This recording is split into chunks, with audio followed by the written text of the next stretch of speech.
ನಿನ್ನ ಮನದ ಕವಿತೆ ಸಾಲ ಪಡೆವ ನಾನು ಸಾಲಗಾರ. ಕನ್ನ ಕೊರೆದು ದೋಚಿಕೊಂಡ ನನಬುಗಳಿಗೆ ಪಾಲುದಾರ. ನನ್ನ ದೀವೇದರೆ ನಿನಗೆ ನಾನೀಡೆನು. ಹೇಳಿ ಕೇಳಿ ಮೊದಲೇ ಚೂರು ಕಳ್ಳ ನಾನು.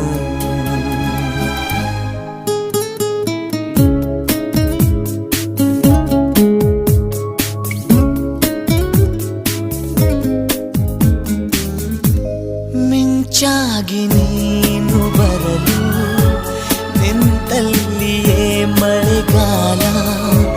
ಬೆಚ್ಚಗೆ ನೀ ಜೊತೆಗಿರಲು ಕೂತಲ್ಲಿಯೇ ಚಳಿಗಾಲ.